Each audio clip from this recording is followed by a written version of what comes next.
But let's start with this. An about-face from the DOJ means Todd Blanche could soon be officially confirmed as Attorney General. The Senate Judiciary Committee is set to vote on Blanche's nomination tomorrow, meaning the full Senate could vote this weekend.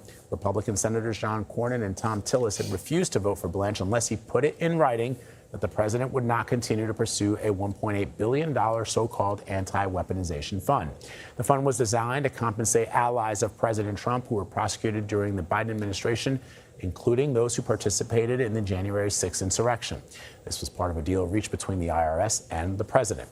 It would also shield the president, his family, and businesses from future prosecutions. Late last night, Blanche issued an order formally rescinding the plans.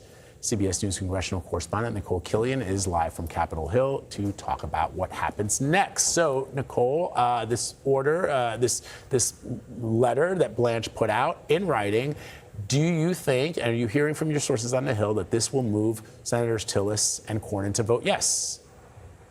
Well, that is the big question as senators come back to Washington today. Of course, we know that the Senate Judiciary Committee has rescheduled its business meeting to consider Blanche's nomination for Tuesday. So that is a potentially encouraging sign, because you remember that got called off last week when Senators Cornyn and Tillis were not able to reach an agreement with the Department of Justice and acting Attorney General Todd Blanche. We did get a statement from a spokesperson for Senator Cornyn, which acknowledged that the senator has reached an agreement with the Department of Justice with respect to the acting attorney general's post yesterday, of course, in effect nullifying this anti-weaponization fund by permanently terminating it, and also making clear in binding written document that the scope of the audit settlement is limited only to the plaintiffs, which includes the president and the IRS. Those were the key sticking points. Of course, the senator remained concerned about this IRS settlement,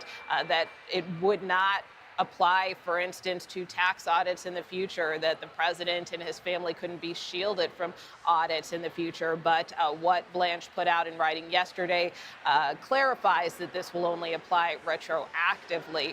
And then, of course, that anti-weaponization fund, also a huge sticking point from the standpoint of a lot of lawmakers on Capitol Hill, not just Senators Cornyn and Tillis, were certainly concerned that that fund could potentially be revived. It could be used to, for instance, pay out some of those January 6th rioters who attacked the Capitol.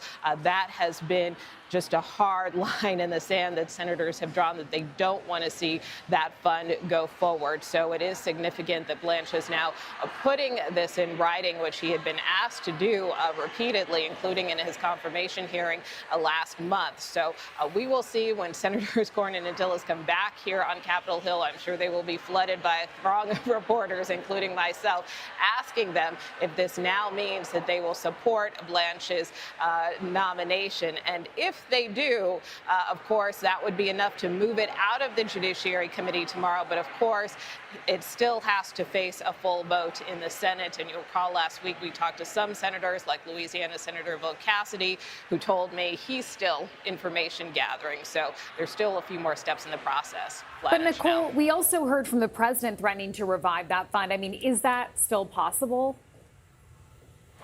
Well, I think on the part of senators, and hopefully on the part of the acting attorney general, by putting this in writing, that makes it not possible for it to be revived. But that certainly didn't help matters when the president said not only, to cameras, but also on his Truth Social post that he would like to see this fund go forward. But again, having this in writing from the acting attorney general that it will not provides those assurances and those guarantees that the senators were looking for. So again, the hope is that this kind of puts the death knell in the weaponization fund once and for all.